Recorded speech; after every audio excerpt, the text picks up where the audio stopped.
Hello everyone and welcome back to my channel. Today's video will be my October wrap up. I read a total of 11 books in October. I had 1 physical book and 10 ebooks. I had a pretty decent reading month. I do feel like 10 books is my average now, which I'm okay with. I definitely could have read more in October, but I didn't really want to force myself. I will say I only had 1 4-star.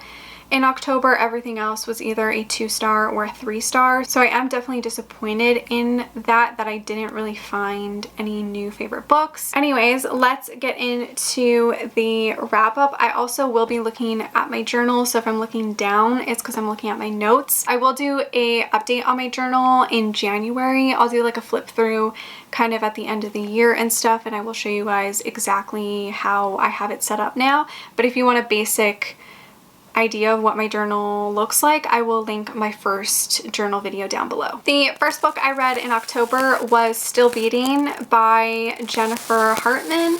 This I gave 2 out of 5 stars. This is a dark romance and it follows Cora, who goes to her older sister's birthday party. She needs a ride home, so she calls her sister's fiance, Dean, who she hates.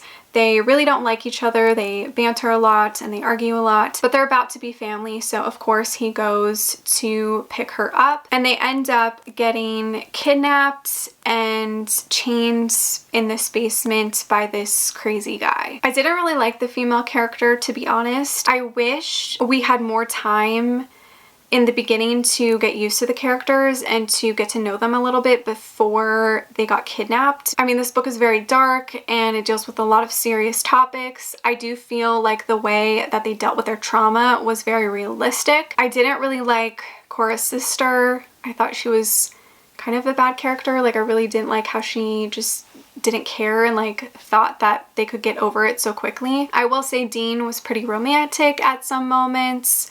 I did think he was a very sweet character. I just didn't fully care about the characters, so it was hard to care about what happened to them, even though obviously it's horrible. But they did have a lot of character growth and the epilogue was pretty cute. The next book I read was Collided by Lauren Asher. This is the second book in the Dirty Air series, and this I gave 3 out of 5 stars. This is a race car romance and it follows Sophie, who is the daughter of a rival team to Liam. Her dad is very protective of her and everything, and Liam is dealing with a lot of relationship drama in the press. His team is telling him to really clean up his image, so he decides to take it serious and that he's really going to not have any scandals. Sophie and Liam spend a lot of time together and he finds out that Sophie has this fuck it list, which is basically like a bucket list of things that she wants to do, and Liam offers to help her complete some of those tasks. I thought this was a cute friends to lovers romance. I just didn't really feel the chemistry between the characters that much, and I do feel like it was a little too slow burn for me. I definitely prefer the first book in the series. I do feel like the ending kind of dragged a little bit, and I was really frustrated with the fact that it took Liam so long to realize he loved Sophie and that it took him so long to finally like grovel and want her back. But it still had some cute moments, and the beginning was definitely heartbreaking. I felt so awful for Liam in the beginning. Liam also did have great character development, but I'm realizing more with this series that the female characters lack character development and the male characters always constantly grow, but I would prefer if both characters could grow and develop more. Then I read Lyrics of a Small Town by Abby Glines. This I gave 3 out of 5 stars. This follows Henley, who goes back to this small town where her grandmother lived 3 months after her grandmother's death. She is kind of deciding what she wants to do with her grandmother's house, and she finds out that her grandmother has left her this list of tasks to do, like things to give people and people for her to meet. And in comes our male character, who is very mysterious and dark and kind of a bad boy and really incapable of leaving her alone. It was definitely very reminiscent of the Rosemary Beach series, which I loved. And I loved how each person that Henley met had something to do with her life. I liked the whole idea of the list and like her doing all of these tasks from her grandmother. I thought that was really sweet. It definitely was insta love, and I feel like the characters didn't really know each other. Like, I don't feel like they got to know each other a lot. Like, it was a lot of lust and just them having sex and not really like having conversations and getting to know each other. I do feel like there was a lot of back and forth as well. This was also one of my first COVID related romances. Her grandmother dies from COVID, so that was kind of a weird experience. Like, that's probably what we're gonna see in future romances, which I don't know if I really want to read about that yet. Yeah, it was just like a decent read. I feel like it was very much Abby Glines. It was very much what she writes. I just don't feel like there was enough substance with the romance, but I liked the overall plot and like the other storylines that were happening. The next book I read was Boyfriend by Serena Bowen. This I gave 2 out of 5 stars. This follows Abby, who works at a restaurant, and she has a crush on one of the hockey players that always comes in with the team. One day she overhears her crush, Weston, talking to his teammates that he is going to put up a flyer called Rent a Boyfriend for Thanksgiving, and she decides to take his number down and contact him. Weston ends up going for it, and they end up going home for Thanksgiving together, and it's kind of like a fake dating situation. It was really cute and sweet,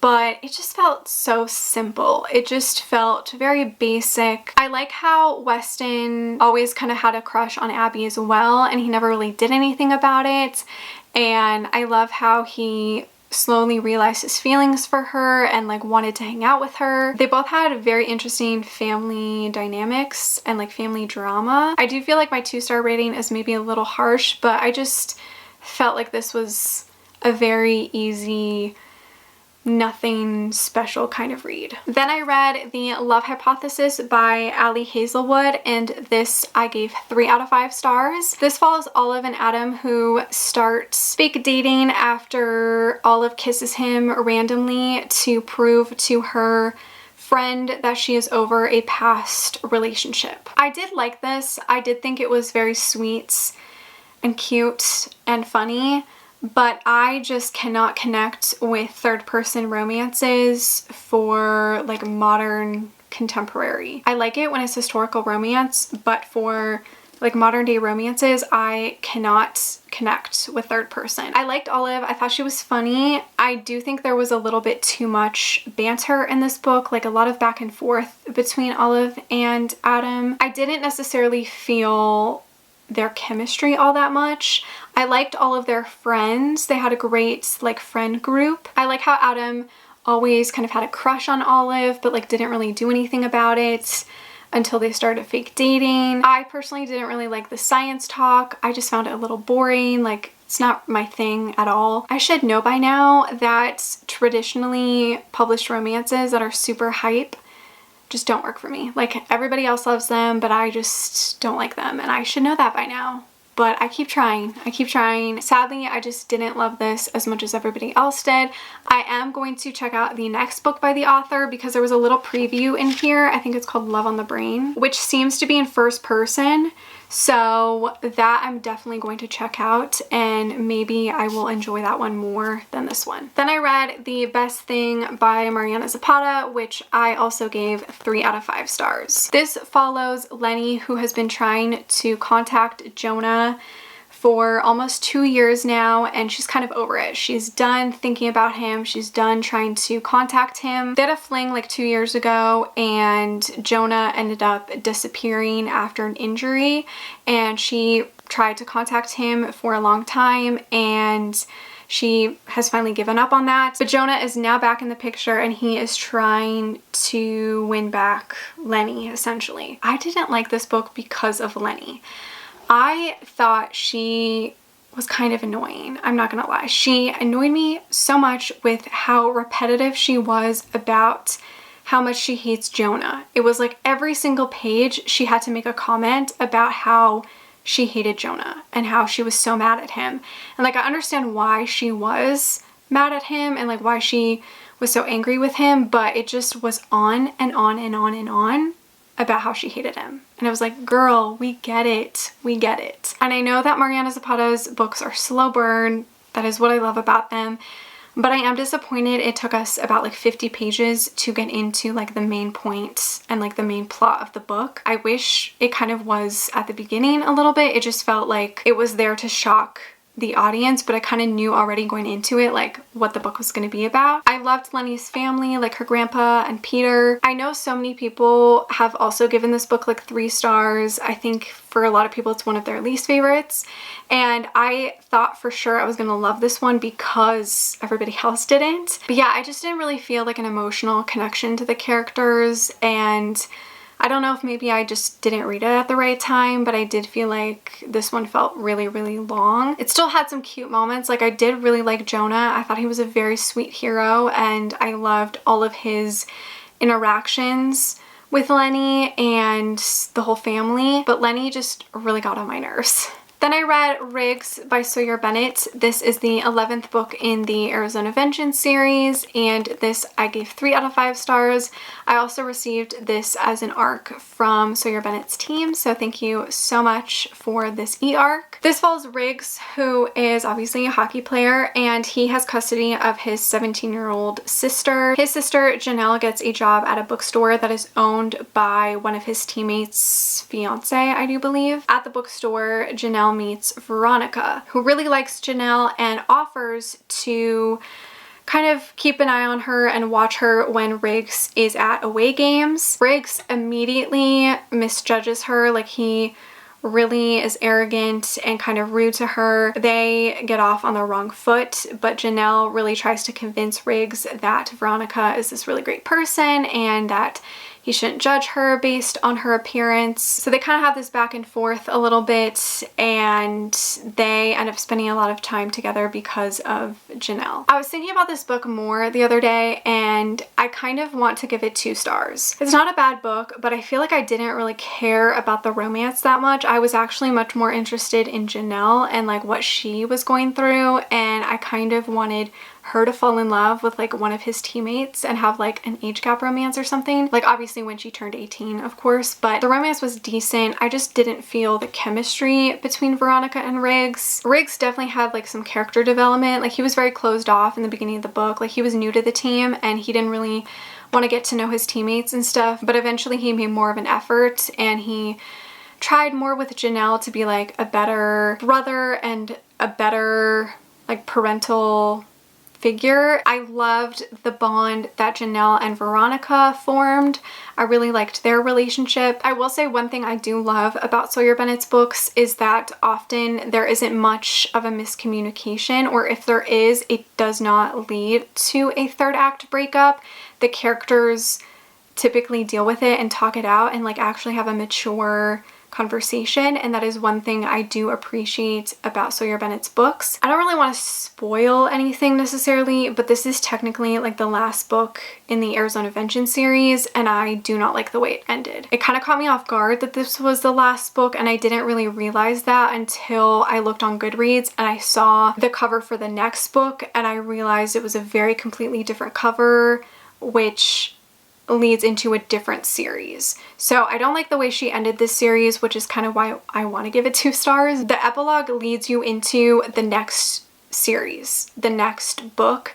That is one thing I do not like about this series, is how the epilogues always lead into the next book in the series when I just want an epilogue of the couple. Like, can I just get an epilogue of the main couple and you know I'm going to read the next book in the series because we're 11 books in, so I don't need an epilogue that's going to bring me into the next book. So yeah, I'm a little unsatisfied with how this is the last book in the Arizona Vengeance series and we didn't really get to say goodbye to the old characters, and maybe that just means we'll see all the other characters in the next series, but it is technically a new team. So I have mixed feelings on this last book. There were some moments I liked about it, but ultimately I felt very disappointed by it, and it is my least favorite in the series. The next book I read was Bad Boys Break Hearts by, is it Michaela? Or is it Michaelia Schmelzer? This I gave 3 out of 5 stars. This follows Aurora, who starts college on a scholarship, and she runs into her old childhood neighbor, Mason. They were childhood best friends until Aurora's family moved away and they completely lost contact. Mason really isn't happy to see her. At college, he immediately assumes that she's hooking up with his best friend and he isn't happy about it. He's jealous. He wants her to himself. And she slowly realizes that she can't stop thinking about Mason. I liked this. I liked the characters, but I did feel like it was a little boring. Like there was something about it that really lacked for me. Maybe I just wasn't in the right mood for it at the time when I read it. I don't really know. I liked all of their friends, like Mason's friends I liked. I liked Rory's friends. I just wasn't super into the story, to be honest. But I did think that their relationship was really cute when they finally got together, and the ending was pretty cute. I liked Mason's family, but it was just kind of a simple, easy, fun romance. Then I read Erect by Lauren Asher. This is the third book in the Dirty Air series, and this I also gave 3 out of 5 stars. This follows Jax, who is a troubled F1 player who is dealing with anxiety on top of some family issues. His team is really tired of him ruining his reputation, so they hire our female character Elena, a PR manager, to essentially babysit him and put him on the right track. I'm realizing with the Lauren Asher that I love the beginning of her books and I love like the middle. The end feels like it drags, and the end always feels so unnecessarily long. Elena and Jax had great banter. I like how they slowly fell for each other. I both liked them as characters, and again, Jax I felt like developed way more than Elena did, and like even in the epilogue it mentioned that Elena like went to therapy and like got over her family trauma in like a couple of months, and it just felt like that is always brushed off, the female character's development. Jax's issues with his anxiety and like his pill addiction, I felt like all of that was very realistic. I like how he did try really hard to be a better person and to like help himself and help his relationship. I felt like him pushing away Elena was very realistic, even though it frustrated me. I feel like it was very understandable. I just wish obviously that they talked more about everything.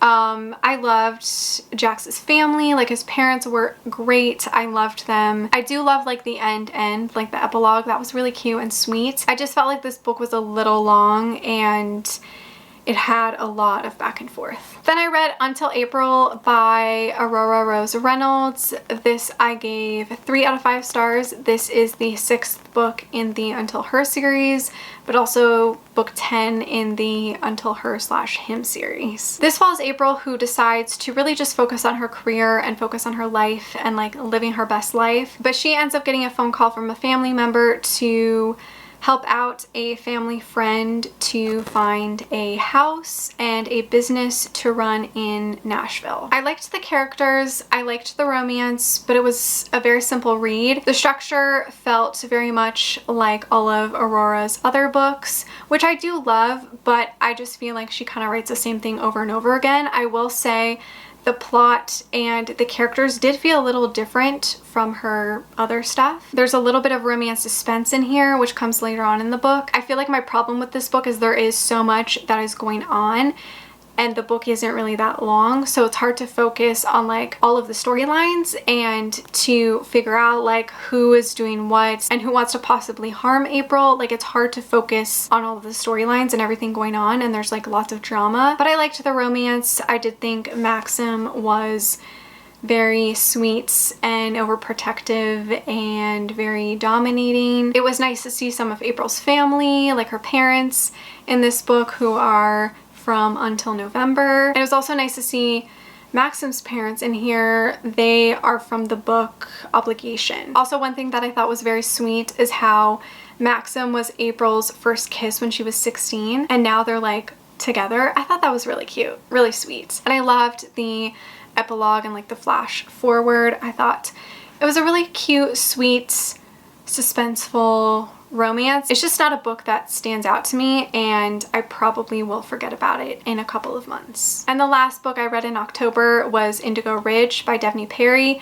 This is my 4-star read. I really loved this. So this follows Winslow, who moves to a new small town, and she is the new police chief. And she's determined to prove to the town that she got the job because of how qualified she is and not just because her grandfather is the mayor. When she first arrives in the small town, she decides to go to a local bar and just get a drink. And she sees this guy in the bar. She's immediately attracted to him. They both kind of assume that they're tourists and they hook up, have a one-night stand. And a couple of days later, she finds out that it was Griffin Eden that she hooked up with and that he runs the local ranch and his family is part of the founding families of the town. Their interaction is definitely very awkward. They really don't want anything serious with each other, but they're kind of forced to hang out together because Griffin finds a dead body on his family's land, and now Winslow has to figure out what happened to this young dead girl. I loved Win and Griffin. I loved their relationship. I loved their dynamic. I loved how slow they fell in love and how they basically just started hooking up and eventually they grew feelings for each other. I loved how Win was determined to prove herself to the town, and I love how she just really trusted her gut instinct. Griffin and Win's romance was very sweet, but it also just felt very authentic and like very realistic, just how they slowly fell for each other and they slowly built trust and a relationship. I love that whole atmosphere of the book, like the small town vibes. I also loved how Griffin's family, like the Edens, they pretty much like run the whole town. Like they own a bunch of businesses in the town and they each have their own thing. I cannot wait to read about all of the siblings. Like I can't wait to read all of their books. I also really love the moment that they say I love you. Like it just felt so desperate. I loved how much Griffin cared for her and I just loved this book. It was so good. I do feel like it was a little long for some reason. Like I don't know why, but I felt like it kind of dragged at some moments. It was just so good. I really enjoyed it, and like I said, I cannot wait to read the next books in the series. So that was it for my October wrap up. I hope you guys enjoyed it. Let me know how many books you read in October and which one was your favorite. Thank you so much for watching. Make sure to give this video a like, subscribe, follow me on all my other social media, and I will see you in my next one. Bye!